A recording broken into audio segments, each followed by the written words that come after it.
I wanted to mention that Reverend Ann is perfectly well, perfectly happy, and perfectly on vacation this week by design. Friends, we've come pretty far in this whole Advent, Christmas, and Epiphany season this year in the church. Thanksgiving, which was only 5 weeks ago, seems like a distant memory. For most folks, Christmas is over, but we still have a few things that we have to do in the church before we can say that it's complete. After a truly glorious Christmas Eve service, we may be looking forward to celebrating the arrival of the three kings, but before we do that, we stop and consider one of the few stories that we hear in the Bible that involve Jesus' childhood. After all, that baby did have to grow up.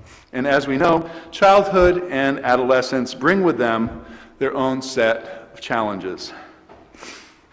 I think I've mentioned this before, but I grew up out in Framingham. In the early 1960s, two amazing things happened there. First, the Mass Pike, a high-speed toll road, opened, replacing the old Route 9 as a major east-west thoroughfare across the state. Secondly, Shoppers World, a futuristic concept mall designed to be the mecca of suburban shopping between Boston and Worcester, opened. If you were ever there, you'd know that it was possibly the first open-air mall built on that scale in America. To help usher in the space age, Jordan Marsh built this huge anchor store at one end of it. It had a huge dome that looked like a spaceship from Star Trek or something like that. Very futuristic, very forward-looking. This was a new kind of shopping center. It had long covered walkways for children to run up and down, with store after store after store along these walkways. With this new kind of shopping came a new challenge for parents of small children. Mrs. Johnston, will you please come to the service desk and retrieve your son? It was like a playground.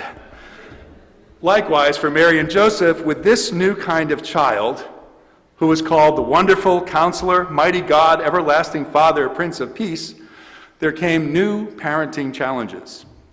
Mary and Joseph began their 4-day trek home to Nazareth from the Passover festival in Jerusalem, and they discover that they have somehow lost track of little Jesus.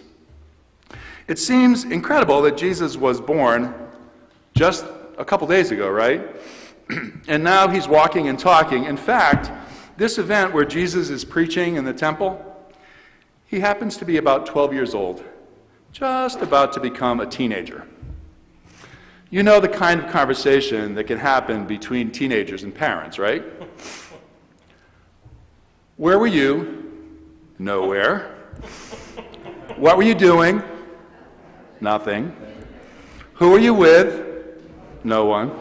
Yeah, you know.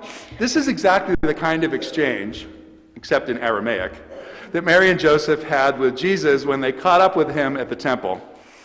I imagine that there was some arm crossing and some eye rolling on both sides of this little exchange.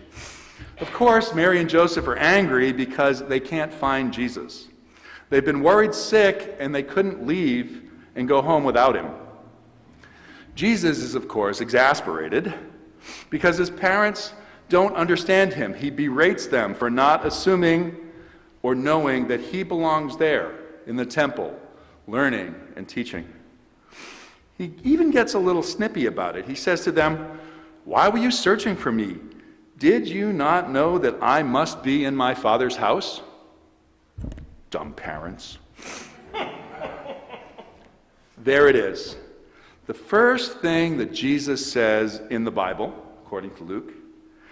And what does he say? In one simple phrase, he sets this whole thing in motion. Jesus says that he is the Son of God. God is his Father. At age 12, Jesus is telling them, and he's telling us, that he is in fact God. I think everyone in this story was a little surprised. Mary, Joseph, Jesus, and the elders in the temple. Eventually, the meaning of all this sinks in.